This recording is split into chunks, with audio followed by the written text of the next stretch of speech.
कंसचारूरमर्दनं देवकी परमानन्दं कृष्णं वन्दे जगद्गुरुं कार्पण्यदोषोपहतः स्वभावः पृच्छामि त्वां धर्मसम्मूढचेताः यच्छ्रेयः स्यात् निश्चितं ब्रूहि तन्मे शिष्यस्तेऽहं साधुमां त्वां प्रपन्नम्। भगवत श्री विद्यमान सभी उपस्थित महान लोग, गीता जी सभी शास्त्रों का सार है, सर्वशास्त्रमयी गीता। गीता में हृदय पार्थ, भगवान कृष्ण कहते हैं गीता मेरा हृदय है। और गीता जी में जिस बात पर विशेष बल है वह बल है जो है कर्तव्य पर, अपने कर्तव्य पर है। मेरे प्रभु कहते हैं कर्मणि बाधिकारस्ते मा फलेषु कदाचन। अर्जुन, तेरा कर्तव्य करने में ही अधिकार है, फल में नहीं है। तो एक तो होता है कर्तव्य और एक होता है होतव्य। होतव्य माने होना। होना क्या है? हो ही वही जो राम रच राखा, कोकर तर्क बढ़ावे शाखा। होना है वो भगवान का विधान है, हमारी पिछली फसल है, जो हमने पीछे कर्म किए हैं उसमें होना है। तो होना क्या है? कब जन्म होगा, कब मृत्यु होगी, कब लाभ होगा, कब हानि होगी, कितना धन आएगा, कितना धन नहीं आएगा, मकान है, दुकान है, संपत्ति है, कार मोटर बंगला है, ये होंगे या नहीं होंगे, ये सब जो है होना में आता है, प्रारब्ध में आता है, हमारी पुरानी फसल है। लेकिन कर्तव्य में सत्संग है, धर्म है, मोक्ष है, उसके प्रयास है।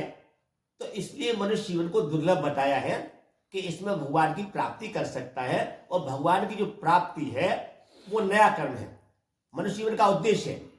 इसलिए मेरे प्रभु कहते हैं कि तुम्हारा कर्तव्य करने में ही अधिकार है, फल में नहीं। तो अपने हम कर्तव्य का पालन करें तो कर्तव्य का पालन करने मात्र से कल्याण हो जाता है। कर्तव्य में करना है और एक है होना। तो गीता जी का सूत्र है करने में हम सावधान रहें और होने प्रसन्न, जो हो जाए। करने में सावधान क्या है? करने में सावधान ये है कि हम अपने कर्तव्य का पालन करें। उसमें तो गीता जी ने कहा यज्ञार्थार कर्मों में लोकोयम कर्म बंधन है, तदर्थम कर्म कौन्ते मुक्त संग है समाचरण। दो प्रकार के कर्म होते हैं, एक तो यज्ञार्थ कर्म होते हैं या निष्काम भाव से कर्म किए जाते हैं बिना फल की इच्छा के, और आसक्ति त्याग करके, ममता का त्याग करके जो कर्म किए जाते हैं वो यज्ञार्थ कर्म कहलाते हैं और उनसे योग की प्राप्ति हो जाती है।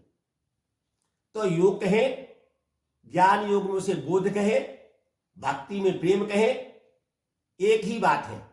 तो योग, बोध और प्रेम ये भाग्य में लिख के नहीं आई। भाग्य में जो लिख के आया है वो नाशवान चीजें हैं, तो भाग्य में लिखी आई। तो नाशवान चीजों की हमें ज्यादा परवाह नहीं करनी है, हमें तो अपना कर्तव्य देखना है और कर्तव्य करने मात्र से कल्याण हो जाता है।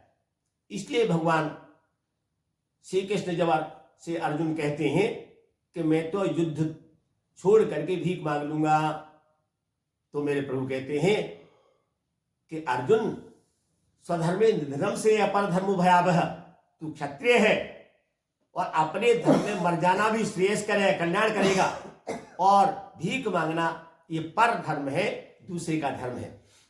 इसलिए गीता जी हमारे बड़े काम की है। हम अपने कर्तव्य मात्र का पालन करने से, गीता जी ने इसी प्रकार से 3 तप बताए हैं, बड़े सुगम है, बड़े सरल है। कि जैसे सेवा करना, शरीर से सेवा होती है, मन से सेवा होती है, वाणी से सेवा होती है। तो सेवा करने से भी कल्याण हो जाता है। निष्काम भाव से हम सेवा करें। जैसे घर में माता पिता है तो माता पिता की हम सेवा करें तो उसी से कल्याण हो जाता है। पुंडरी को माता पिता की सेवा करने से भगवान के दर्शन हो गए। ऐसे तमाम उदाहरण हैं कि माता पिता की सेवा करने से कल्याण हो जाता है। हमारे मानस में भी राम जी कहते हैं, सुने जननी सोई सुत बड़ भागी, जो पित मात बचन अनुरागी, तनय मात पित तोष निहारा, दुर्लभ जनन सकल संसारा। वो बेटा भाग्यशाली है जो माता पिता की सेवा करता है। कार मोटर बंगला वाले को हमारे यहाँ भाग्यशाली नहीं कहा है।